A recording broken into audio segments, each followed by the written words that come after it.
Welcome to a rather special week of Dan Really Likes Wine. As my Springbok jersey suggests, there's a rugby theme to the week. The Rugby Championship kicks off this weekend, and I thought for a little fun and something a little different, I'd take a wine from each of the 4 participating countries, see how they pan out, and who knows, maybe that is a portent of what's to come in the rugby season ahead. Certainly better times to look forward to if you're a South African fan. A year ago, rugby was in a very dark place. But this year, under Warren Whiteley, things are looking a lot better. The coach, Alistair Coetzee, is in a far better space.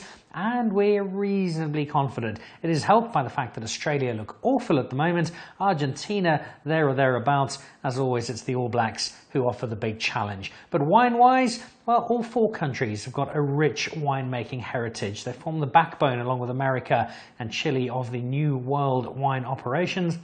And I've been lucky enough to try wine in all 3 of the countries that we play against in the Rugby Championship. They're beautiful places to visit. I love going to Argentina. Mendoza is just wonderful. Exploring New Zealand is fantastic. And Australia, well, it is full of Australians, but they do make some terrific wine. And I actually lived there for a year. In fact, I lived in Western Australia, and that is where our first wine comes from.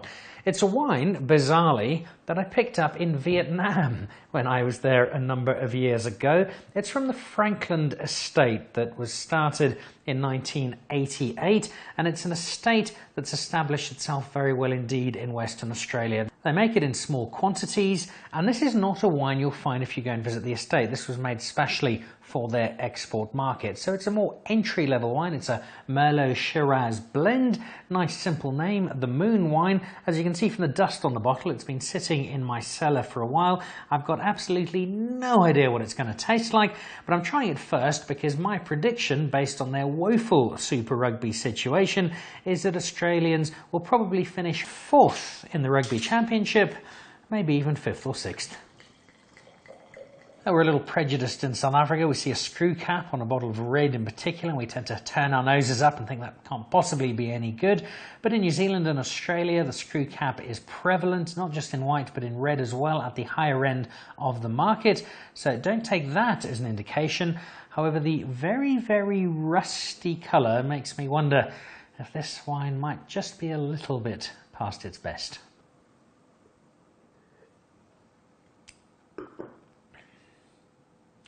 Well, it turns out that my fears were unfounded. It's not magnificent, but it's very nice. It's an uncomplicated Merlot Shiraz blend that's fairly smooth, fairly delicate. The colour suggested that it might have turned a little, or that it might be something a little sharper, when in fact it's fairly delicate, and quite enjoy drinking that. But it's I guess a non-threatening wine, which I think ties in quite closely to the Wallabies in the upcoming Rugby Championship. From Australia to Argentina, and malbec from Mendoza. And if you watched our malbec episode a few weeks back, you'll know that I love Mendoza. I love visiting there. I love traveling through the bodegas. I've got some wonderful memories. And I've got some Argentinian malbec that I've picked up on my travels with me. But I thought I'd go with this because I found it in South Africa, wandering through Woolworths, and they had a bottle of this, about 160 rand, the Trapiche malbec. And if you do a little bit of online research, you'll see it's available in different parts of the world. So a wine that travels a fair amount and that has found its way into South Africa. Now, malbec, I love. It's a big, fruity, robust wine. It can come in 2 broad categories: the silkier malbecs that are meant for a longer period of time, or the fruit bowls, the fruit bombs, as they'll call them in Argentina, that are meant to be drunk pretty quickly. Not sure which category this one fits into, but it's representing Argentina, and it's our second Rugby Championship wine of the week.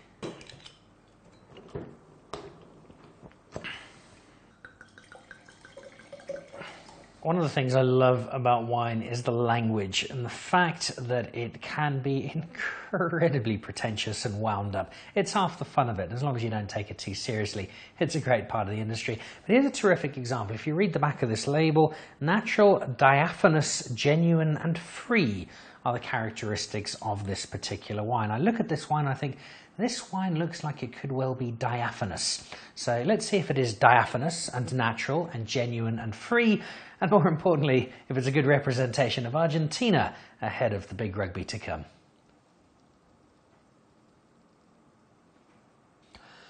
So not quite as diaphanous as I was expecting, and maybe not quite as fruity as I was expecting either. It's a slightly more muted feel to it, but still very smooth. Maybe suggests it's got a longer run ahead of it. It's still a very young wine, so perhaps not one of those fruit bombs that you buy tomorrow and drink yesterday, a wine to keep just a little longer. There's still, I think, a very nice example of what they make in Argentina. Places like Rucamalen and the wine I've had there still sit very much at the top of my list of Argentinian malbecs, but not a bad export. It suggests Argentina can travel, as we discovered in last year's Rugby Championship, but I don't think that it's going to come up top of our 4 wines today, just as I don't think Argentina will come up top in the Rugby Championship, but they'll give a very good account of themselves, just as the Trapiche has done for Mendoza's malbecs. Now for a wine I've been saving for some time. One of the great trips I've done was to New Zealand. It's a beautiful country. It takes 4 months to get there, but once you do, there is so much appeal to it. Beautiful golf courses, wonderful people, fantastic scenery as the 11 Lord of the Rings movies illustrated. And they also make some exquisite wine. I've tasted the North Island and the South Island. If you ever get to Waiheke Island, the mud brick they make there, Sean Fitzpatrick's wine, is really, really good. But this was something I particularly enjoyed. I went down to Queenstown, adventure sports capital of certainly New Zealand, probably the world, full of mad Kiwis having way too much fun, but also home in the surrounds to some terrific spots. And I went with a guy called Adam Cooper, Idam, as they'd say in New Zealand, where all vowels sound as though they've been hammered into submission. Idam is a very good friend of mine. He's probably the single whitest person on earth. In fact, in direct sunlight, you can see through him. But he's also a man with a great sense of adventure and a surprisingly good palate for somebody who grew up in rural Zimbabwe. And he took me through to this particular spot, Amisfield. And it was a place I thoroughly enjoyed. It's just outside Queenstown, and they make not a huge amount of wine, but wine that then was exquisite. Now, as you'll know from past shows, Pinot Noir in my house is only drunk by me because my savage of a wife doesn't like Pinot Noir, but it means I've got a whole bottle to look forward to. It is a 10-year-old bottle of some of New Zealand's finest Pinot Noir. New Zealand is rightly celebrated for the quality of its Pinot. I thought they've got a really good rugby team. I have to do them justice when it comes to a tasting, so a 10-year-old Kiwi Pinot Noir it is.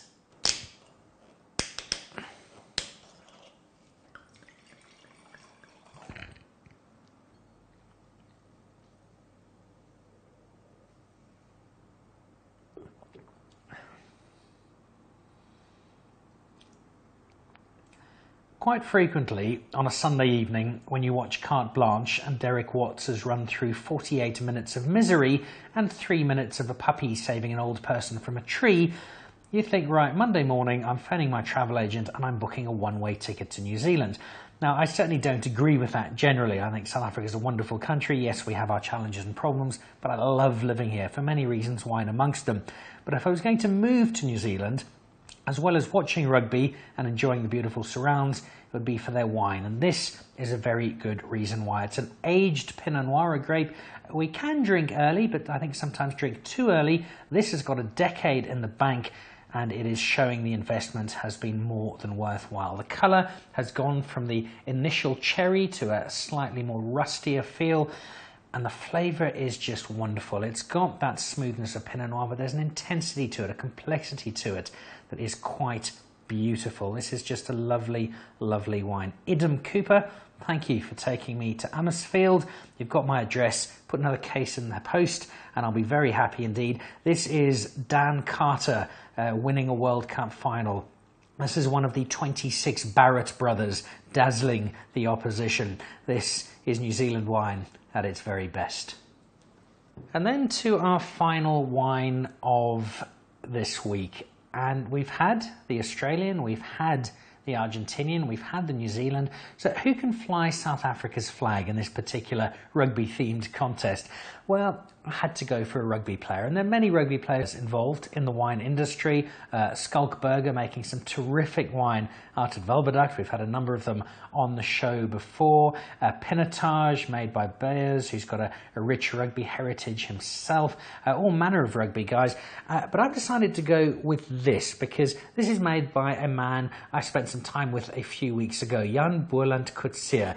Jan's got many wonderful stories. He's the man who brought Chardonnay to South Africa, smuggling a cutting from France into the country in the dirty nappy of his son. He's also a man who only owns one pair of trousers. I've seen them in said pair, otherwise he wears shorts. To quote Ken Forrester, when it's really cold, he wears 2 pairs of shorts, and occasionally, as Michael Frijon pointed out at a tasting we were at with Jan Boland not that long ago, he'll wear a long-sleeved old-school rugby-style sweater. He's salt of the earth, he's just a wonderful guy, and he's had a great deal of fun, but also a great deal of success with the Vriesenhof label. His Grenache in particular, I think, is magnificent. He's making some really nice Chardonnay, and his Callista blend is rightly celebrated. But this, I thought, would be a really interesting wine to compare, partly because it's a Pinot Noir, and we've just had the Kiwi Pinot Noir, and in rugby terms, it's New Zealand and South Africa I see fighting over the Rugby Championship title over the course of the next couple of months. But also because Pinot Noir in Stellenbosch doesn't often get the same sort of acclaim as it does in cooler climate areas. You head up to Hemelanada, for instance. But Jan Boland firmly believes that Pinot Noir has a bright future in Stellenbosch. And he spoke to me about how they are growing their grapes and the fact that once they've grown up to a certain height, they actually alter the path, let them grow across, and in fact create a shade canopy over the fruit zone, and that wine is at about 24 degrees Celsius. That's not very warm indeed. It's great for Pinot Noir grapes, and it's why, in Jan Boland's mind, we're going to see more and more quality Pinot Noir come out of Stellenbosch. Now, this isn't a new Pinot Noir, it's 2009, it's got a bit of time in the tank. How is it going to shape up to its big competition from Amisfield in New Zealand?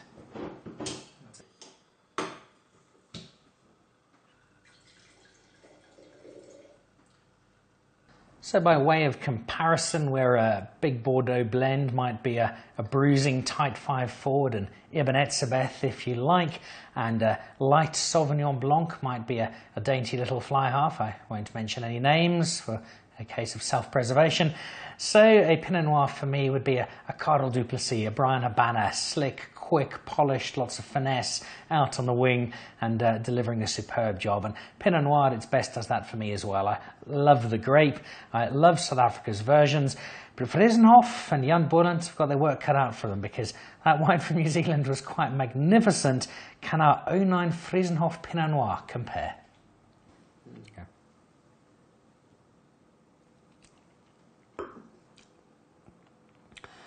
And that does give its Kiwi competitor a very good run for its money. It's Pinot Noir as we know it, and then some. There's a bit more structure, a bit more meat to it than you might find with a lot of other Pinots. So I suppose not surprising really when the owner's a rugby player. It's got some broader shoulders and some more oomph to it, but still has that silkiness, those flavours coming through that you associate with Pinot Noir, the rich red fruit. So a really strong wine. Is it better than the Amisfield? It's a tough one. I think the Amisfield might just win it. However, on its day and in the right conditions, maybe the Vriesenhof would sneak home, and maybe that's how the Rugby Championship will play out. The Kiwis will certainly be the favourites, but South Africa, particularly given the way we've been playing of late in that series against France, every chance of springing what would be a mild surprise. Been a good season of Super Rugby, maybe a good season for the Springboks in the Rugby Championship as well. Whatever way it goes though, 4 great wine countries. From Western Australia, the Frankland Estate, some Trapiche available locally at Woolworths. From Argentina, from Mendoza, Amisfield, a decade old, beautiful Pinot Noir from New Zealand, and then our own Pinot Noir from Stellenbosch, a part of the world that's making some Pinot Noir that's better than you might have given it credit for, and looks set to be doing even more of the same. However it works out, we'll look forward to watching the Springboks play some fantastic rugby, and fingers crossed there's a trophy coming home. Go Bokke!